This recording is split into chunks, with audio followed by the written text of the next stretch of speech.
Which is your favourite colour? നിങ്ങളുടെ ഇഷ്ടം നിറം ഏതാണ്? മലയാളത്തിൽ ഒരാളെ നിങ്ങൾ വിളിച്ചത്, എടാ നിനക്ക് ഇഷ്ടമുള്ള നിറം, എടി നിനക്ക് ഇഷ്ടമുള്ള നിറം ഏതാ? നിങ്ങളെങ്ങനെ മറുപടി പറയുന്നു? ഫുൾ സെൻറ്റൻസിൽ പറയൂ, നിറം മാത്രം പറയൂ? യെസ്, ഉത്തരം വന്നു. എടാ നിറം മാത്രം വന്നു, നിറം മാത്രമേ പറയുള്ളൂ. ഒരു സാമാന്യ ബോധമുള്ള മനുഷ്യനാണെങ്കിൽ ഇവിടെ നിറം മാത്രമേ പറയുള്ളൂ. പക്ഷേ നിങ്ങൾ ഇത് ഇംഗ്ലീഷിൽ ആൻസർ ചെയ്യാൻ പോകുമ്പോൾ നിങ്ങൾ അതിനുവേണ്ടി ചെയ്യുന്ന പരിപാടി നോക്കിയോ? Which is your favourite colour? My favourite colour is red. ഇങ്ങനെയാണ് നിങ്ങൾ പറയാൻ പോകുന്നത്. എന്തിനാണ്? ഇതാണ് നമ്മുടെ സ്കൂളിൻ്റെ അകത്തുനിന്ന് കിട്ടുന്ന ഒരു സംഭവം. അപ്പോൾ ഈ സംഭവം മൈ ഫേവറേറ്റ് കളറിന് കുഴപ്പമില്ല, നമ്മൾ പെട്ടെന്ന് ആൻസർ വരും.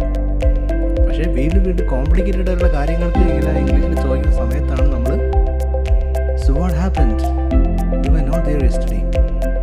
അപ്പം നമ്മൾ അതേപോലെ യെസ്റ്റർഡേ മനസ്സിൽ I had been, I was,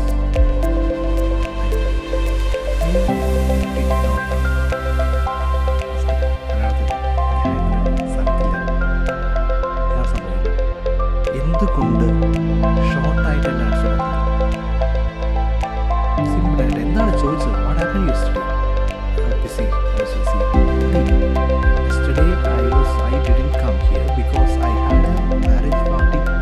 There is no need of there was a marriage party. എത്ര ഷോർട്ടായി പറയാൻ പറ്റുമോ അത്ര ഷോർട്ടായി പറയാം.